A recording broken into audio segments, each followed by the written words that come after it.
Over the weekend, the Sounders' big win over Inter Miami in the League Cup was overshadowed by a series of wild events. Miami's star was caught on camera spitting in the face of a Sounders coach. Players got testy out on the pitch, teammates at times literally holding them back. But as Fox 13's Lauren Donovan is here to explain, it didn't end there. Yeah, oh boy, David, it most certainly did not. So the tension you saw out there on the field in that video actually spilled out onto the streets of Seattle. We're talking Occidental Avenue becoming the scene of a brawl between Inter Miami fans and Sounders fans. We've got the messy fanatics there in the mix as well. And I'm not even kidding. Video from this brawl shows folks throwing traffic cones at each other, trash cans, whipping each other with jackets.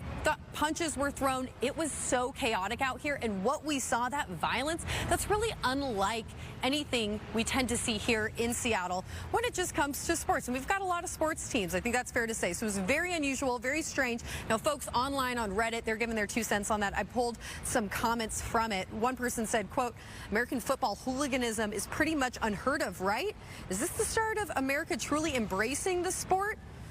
Another one, true football culture. They're learning.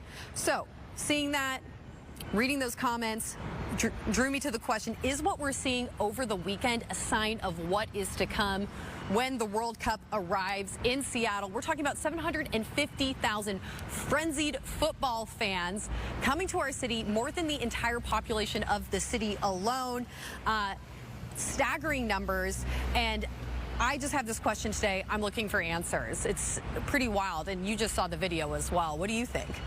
Well, Lauren, SPD is already stretched thin, so they can't handle this on their own. FIFA's brought in a former Seattle police chief, John Diaz. He's been working for the last 2 years as a chief security officer, trying to get up to speed to try to deal with this. What's he saying about this and the preparations tonight? Yeah, and so Diaz, you know, he isn't just anyone. As you mentioned, David, former chief of police.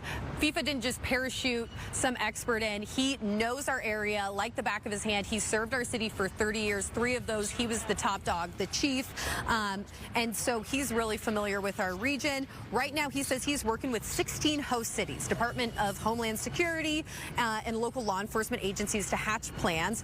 And he shared that the feds are stepping in to provide help just because of the magnitude of this event, like they would for the Super Bowl. But they're also going to boost numbers statewide, mutual aid, so it'll be more than just SPD, King County Sheriff's Office. They're going to pull from other departments.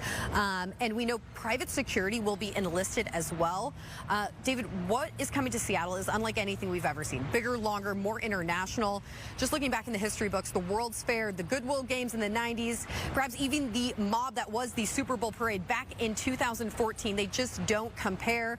We are essentially preparing for the scale of 6 matches, 6 different Super Bowls next summer. As we get closer to the games, which countries are coming, what to expect from those countries, how could we interact with the fan bases.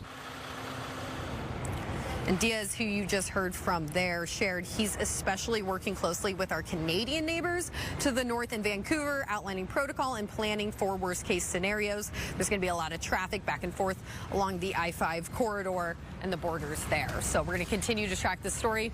Obviously, we got months to go, but summer is coming fast. It'll be here real soon. We'll send it back to you in the studio.